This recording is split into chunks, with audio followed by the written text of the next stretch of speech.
gentleman. Fala turma, aqui é Daniel Sobreira e este é o primeiro vídeo de uma série sobre comunicação empresarial. Nele a gente vai falar um pouquinho sobre comunicação interna. Além disso, eu vou dar alguns conceitos e mostrar para você quais são as 5 ferramentas básicas da comunicação empresarial. Essas são as ferramentas básicas que todo profissional de comunicação, de marketing ou empresário pode aplicar no dia a dia da sua empresa ou na empresa do seu cliente. E no finalzinho do vídeo eu vou dar vários exemplos de diversas ações de comunicação interna que podem ser aplicadas hoje mesmo em qualquer tipo de empresa. E antes de começar, já clica aí no botão de se inscrever para você dar aquela força e não perder nenhum vídeo da série. Vamos nessa?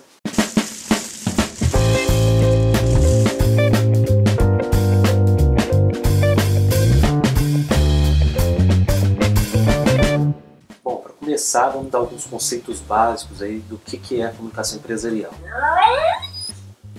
A comunicação empresarial é um conjunto de estratégias e ferramentas que visa reforçar a imagem de uma empresa ou de uma entidade. Podem ser sindicatos, empresas mesmo, privadas, ONGs, universidades, enfim, qualquer tipo de organização, do primeiro, segundo ou terceiro setores. E esse reforço de imagem se daria junto aos seus públicos de interesse, que seriam aí seus consumidores, seus empregados, pessoas formadoras de opinião, classe empresarial, acionistas, enfim, todo esse público que é de interesse da empresa, e também junto à opinião pública de uma forma geral, que não é nem o público-alvo, necessariamente, e nem o público de interesse.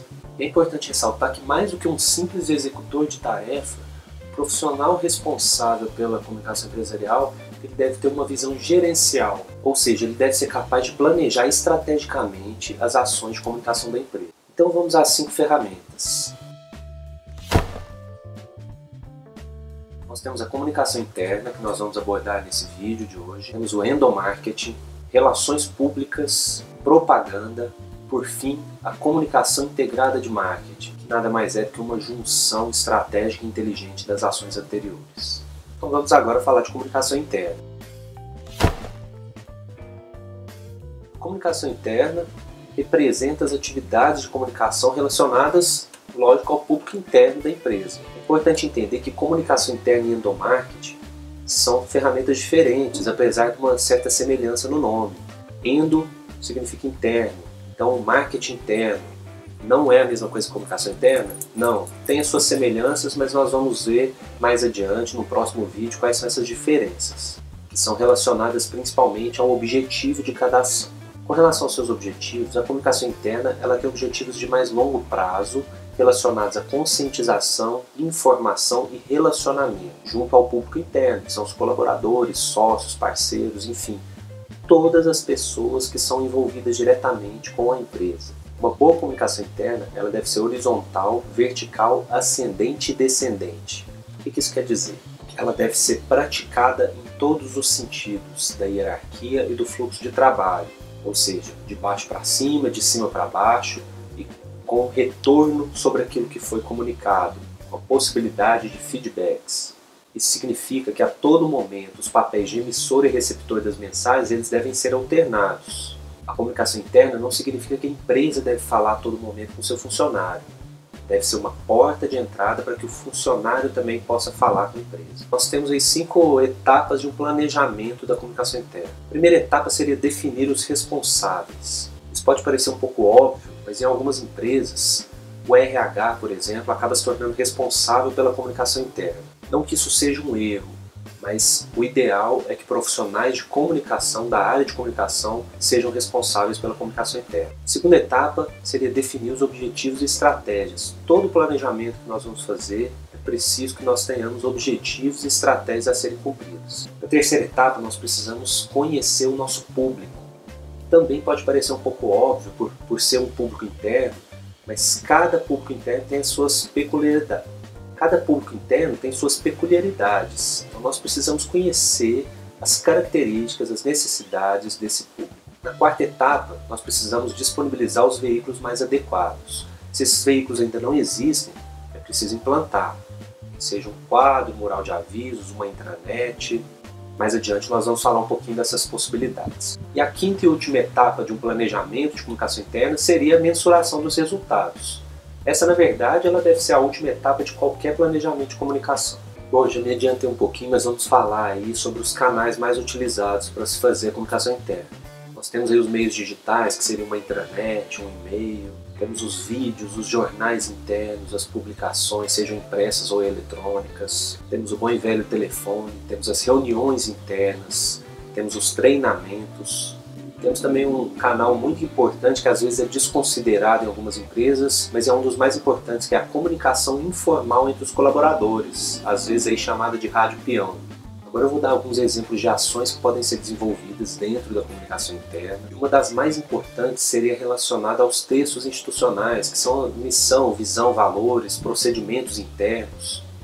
Esses textos, para quem já tem algum conhecimento em marketing, sabe a importância deles, e às vezes as empresas fazem como se estivesse cumprindo uma burocracia, e não é bem assim. Então é muito importante que as empresas tenham esses textos e cumpram eles. E para se cumprir esses textos, é importante que os colaboradores e o público interno tenham conhecimento deles. Então, sobre exemplos de ações, nós temos aí a criação e a atualização desses veículos internos que eu citei agora há pouco. Nós temos as ações de integração. Um exemplo seriam aí happy hours com colaboradores, sócios da empresa, para que se integre mesmo as diversas camadas hierárquicas dessa organização. Nós temos ainda as ações de reconhecimento. Um bom exemplo poderia ser premiação para funcionários que, de acordo com o seu rendimento, ou homenagem de acordo com o tempo de casa dos colaboradores. Podemos ter também as ações culturais, que podem ser corais, exposições, feira de livros. Temos ainda as ações sociais, que são muito importantes. Podem ser programas de voluntariado criado pela empresa, de acordo com o perfil mesmo dessa empresa e dos seus colaboradores. E temos outras ações diversas, como uma simples entrega de um cartão de aniversário, ou ações que envolvam os filhos dos colaboradores, entrega de brinquedo, com visitação à empresa, enfim, as ideias são infinitas. E por que essas ações são importantes? É importante a gente investir em comunicação interna para ter uma maior satisfação dos colaboradores, para ter uma maior retenção desses funcionários. O custo que a empresa tem com essas ações, ele acaba sendo minimizado ou até mesmo coberto pelo resultado delas. Ou seja, são ações que nós vamos ver com certeza um resultado de longo prazo. A verdade é que é muito mais barato nós mantermos uma equipe unida e satisfeita do que nós termos que renovar essa equipe periodicamente. Ah, Daniel, mas nossa, como você é capitalista, falando de fazer ações que envolvem ações sociais e de filhos de funcionários só para manter o funcionário satisfeito? Isso mesmo. Empresa que não mantém o seu funcionário satisfeito, ela pode até estar indo bem agora, mas isso pode prejudicá-la. Cá entre nós, não tem nada melhor do que a gente trabalhar em um ambiente positivo, um ambiente interessante, um ambiente que as pessoas são integradas e que tem ações que nós gostamos de fazer. Todo mundo gosta de trabalhar em um ambiente desse jeito. Mas lembrando que os objetivos da comunicação interna são 3: informação, conscientização e relacionamento. Então nós nunca devemos priorizar um desses objetivos e esquecer dos outros 2. Temos que informar, temos que conscientizar e temos que priorizar um bom relacionamento da equipe.